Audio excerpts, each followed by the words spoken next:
예, 여러분 안녕하세요. 자, 오늘은 나이 서른의 책 3,000권을 읽어봤더니라는 책을 여러분께 소개해 드리려고 합니다. 이 책은 대림북스에서 나왔고요. 저자는 이상민 작가이십니다.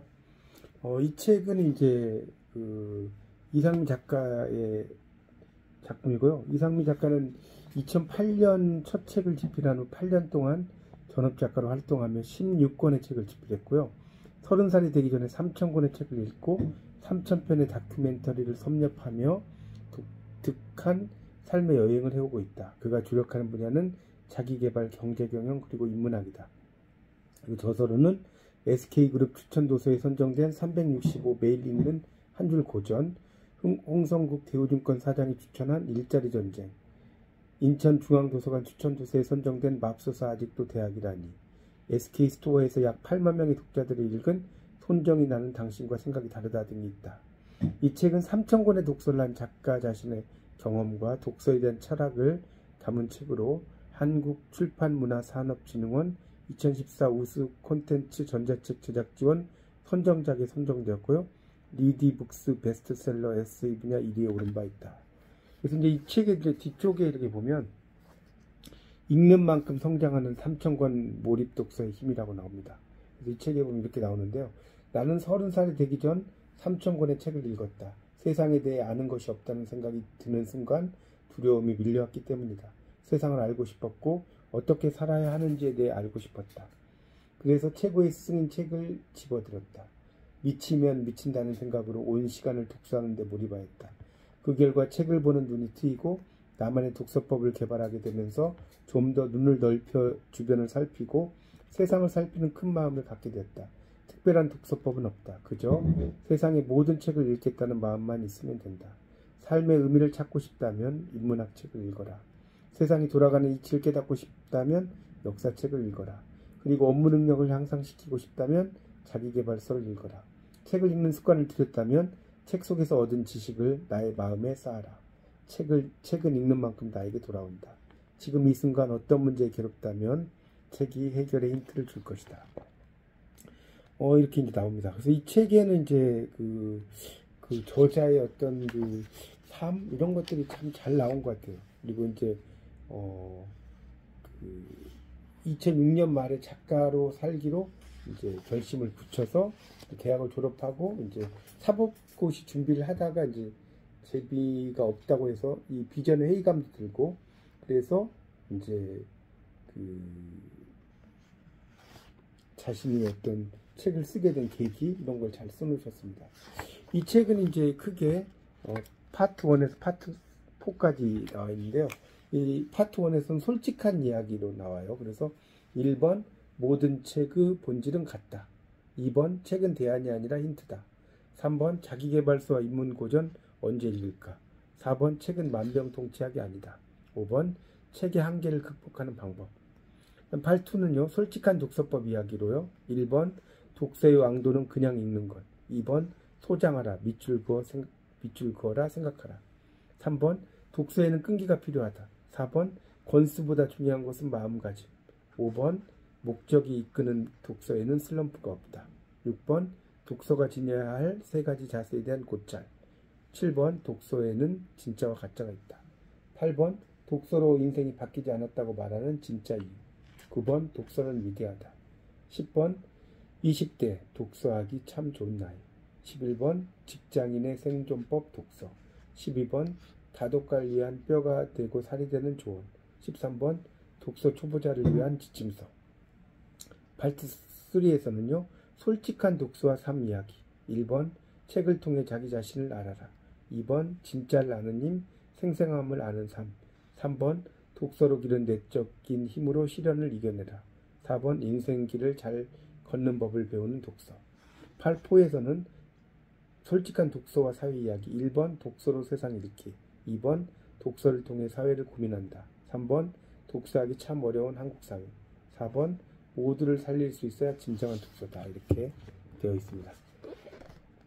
이제 저도 이 책을 정말 한 번에 책을 잡자마자 정말 다 읽었습니다. 다 읽었는데 참 여러 가지 도움이 되는 말들이 많더라고요. 이제 인문 고전을 반드시 읽어라 이런 말도 있고요. 그래서 한 문장을 되짚어 읽어가면서 자기 성찰을 이제 하는 거다라는 말도 있고요. 또 인간은 한계 상황에서의 항복이 아니라 시지프스의 신화에 나오는 이야기인데 인간은 한계 상황에서의 항복이 아니라 한계 상황에서의 지속을 삶의 순수한 불꽃 위의 모든 것에 대한 무관심을 주어진 모든 것을 필사적으로 불태우며 최대한 성실하게 살려는 노력을 행하며 살아야 한다는 이야기도 나오고 있습니다. 그리고 이제 또 어떤 얘기가 나오냐면 정말 인생을 살면서 고민과 성찰 이런 게 중요한데 나는 개인적으로 10년 이상 깊은 성찰을 지속하는 삶을 살아간다면 인생의 길이 열린다고 생각한다 라는 이야기도 이 책에 나오고요. 또 최근 간접 경험을 담은 모음집이라는 말도 나오고 있습니다. 그리고 독서는 한마디로 인생의 내공을 쌓는 기본적인 수단이고 독서는 성장을 위한 디딤돌이라는 말도 나와 있습니다. 그리고 소장하라, 밑줄 그어라, 생각하라. 이렇게 이제 중요한 부분은 이렇게 밑줄 그으면서. 그래서 이 책에 보면 나는 사실상 백수의 신분으로 책만 읽었다. 남들은 이런 나를 보며 걱정됐다. 그러나 독서의 효과를 크게 하기 위해서는 한가로워야 한다. 구글에서는 직원들에게 근무 시간의 20%를 쉬는 시간으로 사용하라고 하는데 창의적인 일을 하는 데는 필수적인 시간이라고 생각한다. 이런 이야기도 또 나오고 있습니다. 그 다음에 녹음과 메모로 기억 저장고를 늘려라는 이야기도 또 나오고 있습니다. 그리고 이게 이제 독서를 할 때 돈과 연결 지을 필요는 없다는 말도 있고요. 또 인생은 노력만으로는 성공할 수 없는 우연성과 부조리가 지배하고 있다는 이야기도 나와요. 그러니까 태어날 때 재벌의 아들로 태어나면 그냥 1조 원을 물려받고 가난한 집에서 태어나면 아무리 열심히 해도 1억 원의 재산을 모으기란 쉽지 않다. 이런 이야기도 나오죠. 그렇죠. 인생은 뭐 내가 노력도 하지만 노력하지 해서만 되는 것은 아니죠. 어떤 시운도 좀 있어야 되고 그런 것들이 있죠. 그리고 독서의 가장 큰 목적은 바로 우리 사회를 바꾸는 것에 있다는 말도 있고요. 저도 이제 책을 치면서 이렇게 밑줄을 이렇게 그으면서 이렇게 책을 보는 스타일인데요. 여기에 보면 정주영 회장이 쌀가게를 할 때 그가 현대그룹이라는 재벌이 될 것이라고 어떻게 생각할 수 있었겠는가? 빌 게이츠도 자신이 재벌이 되리라고 생각이나 했겠는가? 그때는 도저히 알 수 없다.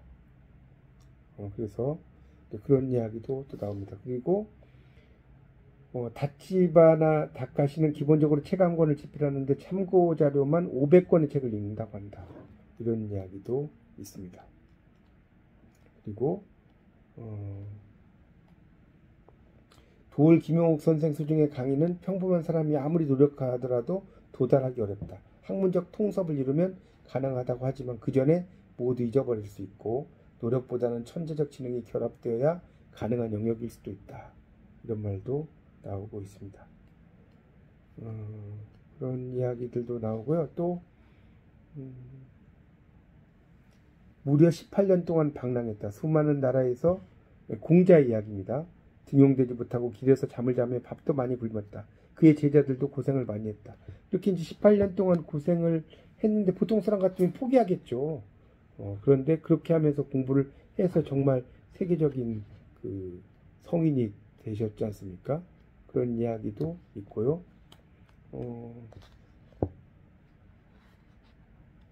이 책을 이렇게 쭉 읽다가 보면 좀 이렇게 삶을 반추해 보는 여러 가지가 참 있어서 좋은 것 같습니다. 마지막으로 이제 책을 읽으면 알게 되는 29가지가 나오는데요. 그걸 한번 읽어드리고 마치겠습니다. 책을 읽으면 알게 되는 29가지. 자, 그게 이제 나오는데 첫 번째는 뭐냐면 책을 읽으면 이 세상의 구성 원리를 알 수 있게 된다. 두 번째는 사람들의 마음을 알 수 있게 된다. 당연히 내 마음도 알 수 있게 된다. 세 번째는 앞으로 어떻게 살아가야 하는가를 알 수 있게 된다. 네 번째는 왜 도덕적으로 바르게 살아야 하는지를 알게 된다. 다섯 번째는 어떤 선택이 후회하지 않을 선택인지 알게 된다. 여섯 번째는 역사의 흐름을 이해하고 미래의 흐름을 예측할 수 있게 된다. 일곱 번째는 사람들이 무엇을 원하는지 알 수 있게 된다. 여덟 번째, 인간의 추악한 본성과 내 안의 추악함을 발견하게 된다. 아홉 번째, 이 세상의 모순과 부조리를 알게 된다. 열 번째, 부조리한 현실 속에서 인간이 할 수 있는 일이 그리 많지 않음을 알게 된다. 11번째, 결국 자기만족이 인생의 핵심이라는 것을 알게 된다. 12번째, 다른 사람에게 선행을 베푸는 것이 중요하다는 걸 알게 된다. 13번째, 큰 부자가 되려면 능력보다는 타이밍이 중요하다는 것을 알게 된다. 14번째, 보통 사람들은 평생 노력해도 살기가 어렵다는 것을 알게 된다. 15번째, 성공은 노력하는 것이 아님을 알게 된다.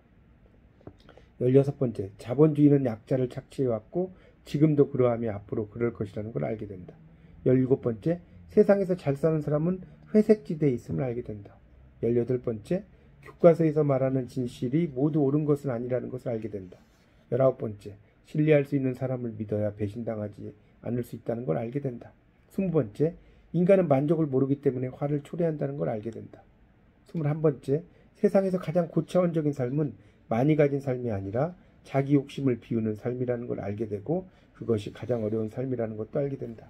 22번째, 세상에서 가장 좋은 삶은 마음이 편안하고 여유로운 삶이라는 걸 알게 된다.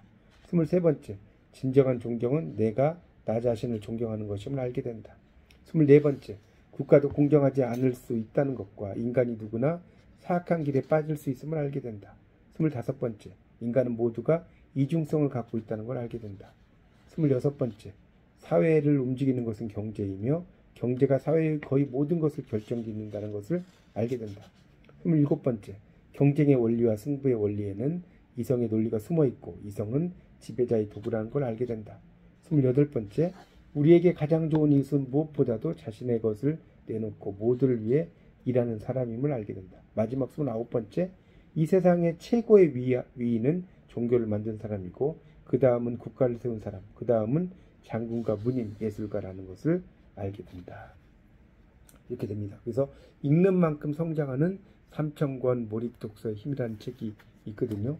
그래서 여러분이 한번 읽어보시면 상당히 이렇게 삶에 대해서 이렇게 돌이켜 볼 수 있는 아주 멋진 책인 것 같습니다. 저도 한번 읽어봤는데 다시 한번 이 책을 좀 읽어보아야 될 것 같습니다. 여러분도 나이 30에 책 3000권을 읽어봤던 이 책을 한번 꼭 읽어보시기 바랍니다. 감사합니다.